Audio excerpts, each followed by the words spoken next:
attack. Help me. Where's our dream guardian? I'm here. Help me. I'm under attack.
Before you do anything, I am your ally. We are in danger. The Githyanki is the source of our protection against the Absolute. I must subdue him, or everything we've worked towards is lost. Don't let my form deceive you. I am the one that's been protecting you.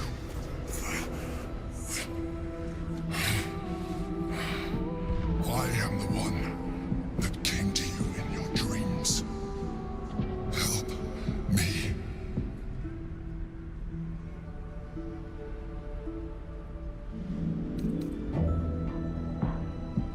You saved a child from a viper, back in the Druid's Grove. You saved the Asima Night Song from her soul cage. You let me live last time you were here, though it brought Blackith's wrath upon you. Your continued existence as yourself, and not a mind flayer, should be all the proof you need. Now, help me.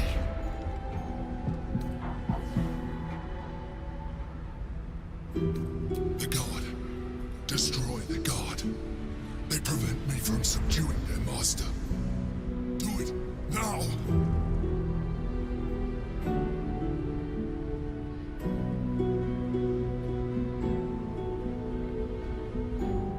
Together, we can turn the tide.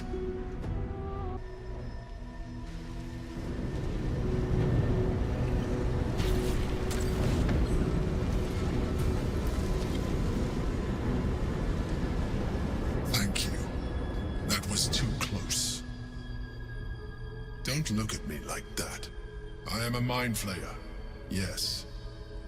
Without me, you would be a slave to the Absolute. It's obscene to owe my life to a damned geich. No more lies, no more tricks. I will have answers!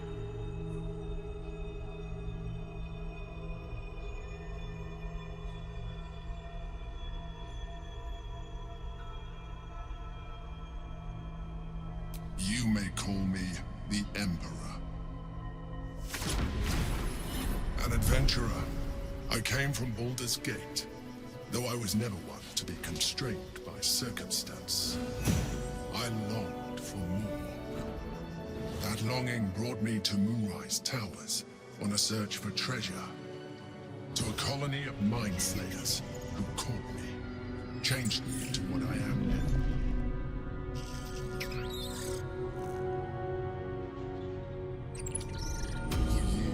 I served the Elder Brain, the one you know as the Absolute.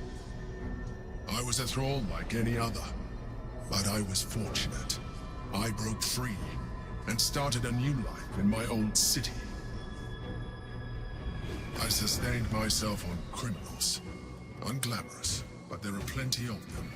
rarely missed, and they fueled me when I did my work. I had the good fortune to meet Duke Stillmain. We formed a partnership, and through her, I became the governing force behind the Knights of the Shield, the largest mercantile operation in Baldur's Gate. People referred to me as the Emperor. Such was my influence, though of course they had no idea what I really was. My needs were sated. I was happy for a while, until my true nature was discovered by the tyrant himself, Lord Gortash. He tore me from my home and brought me back to the brain, where I became a slave once again. A slave he continued to call me Emperor. The name was intended as a slight, to remind me of the heights from which I fell. But I have grown fond of it. It encapsulates well who I've become.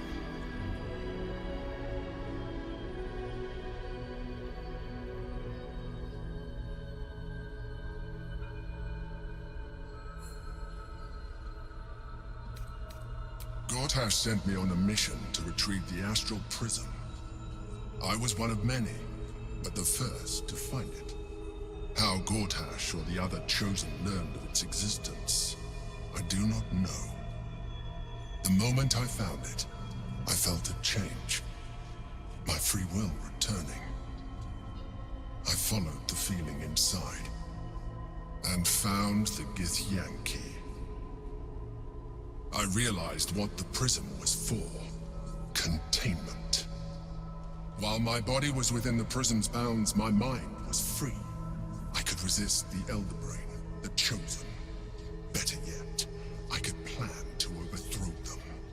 All I needed to do was subdue the Githyanki and find allies in the outer world. You.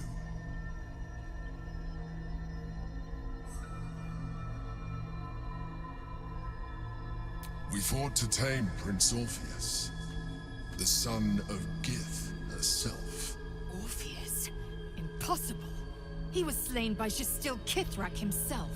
Quite possible, I assure you. His power has been the source of your continued protection against the voice of the Absolute. The power to disrupt hive mind communication. It is the same power that enabled Orpheus's mother to bring about the fall of the Illithid Empire eons ago. A power she passed on to him, and that I leveraged for you. When Orpheus's mother left, a usurper took her place. Blackith declared herself queen of the Githyanki. Blackith wanted his power, but Orpheus rose against her, and so she sealed him and his honor guard within this prism. Bound by infernal chains, Orpheus could never leave. Bound by duty, his guard never would. They were close to breaking my hold on that prince. And if they had succeeded, we would be lost. I am relieved. You have embraced your potential enough that you could help me eliminate them. Alone, Orpheus will be much easier to control. Control him? Skrar! You must return him to his people. That would be a terrible idea.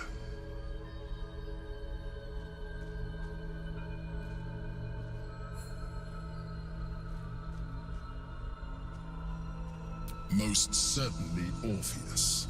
He is a threat to her reign. Some Githyanki still revere him, in defiance of their teachings. Blackith was safe as long as they believed him to be dead. But as you can see, he is very much alive. I don't understand. The histories claim the prince was burned to ash in the skies. Your histories are fabrications. The prince was not killed. As you can very well see, he was imprisoned. She kept him this way because she was reluctant to eradicate such power. Power that she might one day wish to take from him. If the Githyanki ever find out what she has done, there will be civil war. Blackith will be finished.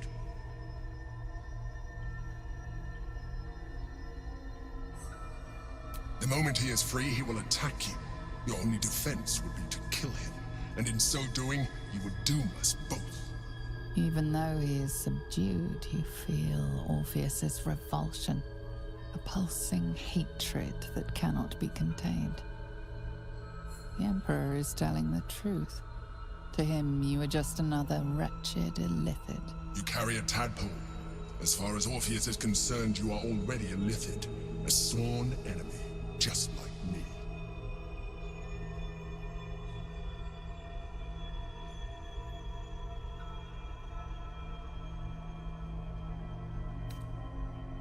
I appreciate that, but this is what I am. My original body was destroyed when I transformed. When I first escaped the Elder Brain, I searched for a new vessel, but the longer I inhabited this one, the more it grew on me. I realized that returning to my former self would only impose limitations.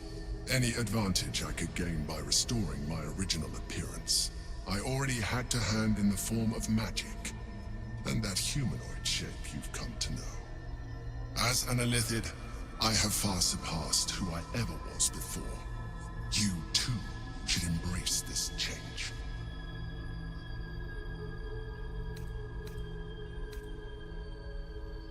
I believe we'll have a better chance of defeating the Elder Brain if you embrace your latent illithid potential. I've been studying you for a while now. I believe I can trigger the next stage of your tadpole's life cycle, while continuing to preserve your independence. You have seen what I can do. Imagine yourself with the same strength, the same intelligence, the same devastating beauty. If you let me, I can evolve you.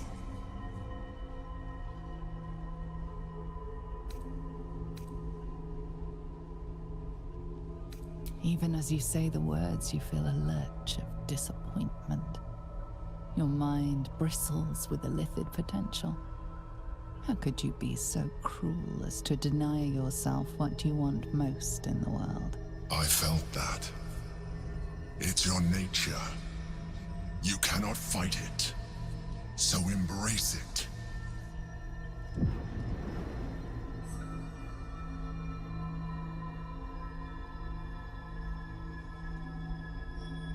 It wants to evolve, but it cannot do so alone. It must commune with another.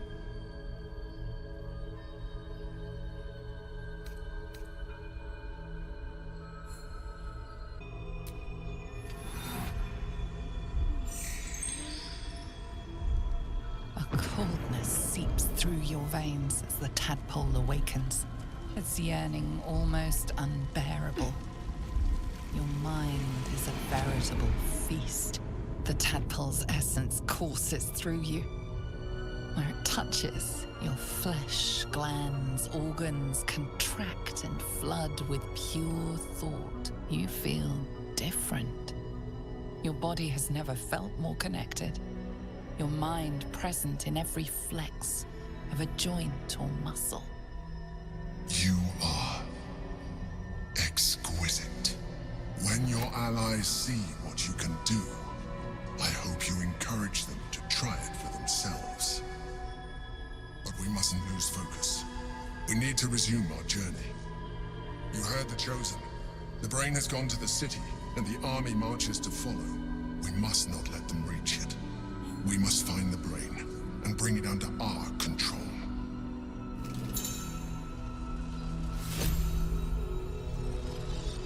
But it cannot do so alone. It must commune with another.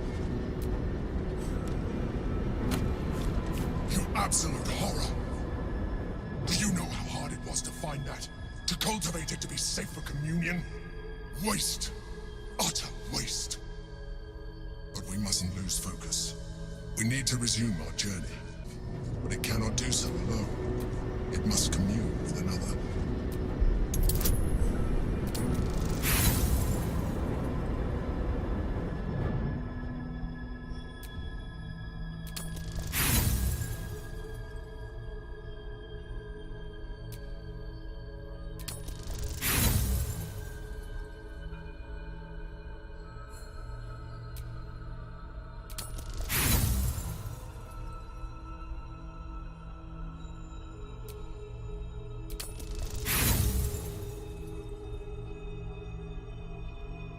A raging pain tears through your head as thoughts and instincts do battle within it. Then, silence. Your mind opens, and all resistance evaporates.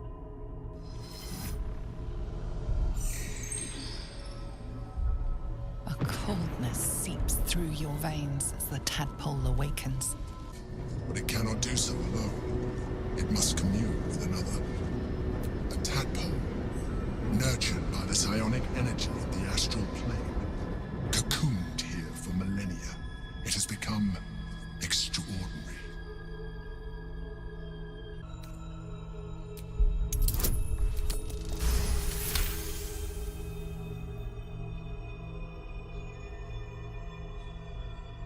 A wave of disappointment, stronger than any you've ever felt.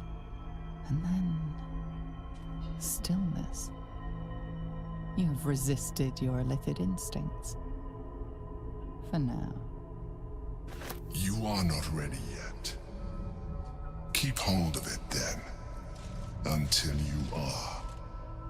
It has enough vitality to further your evolution, and your allies. Perhaps you will be more inclined to try it when you see more of what our enemy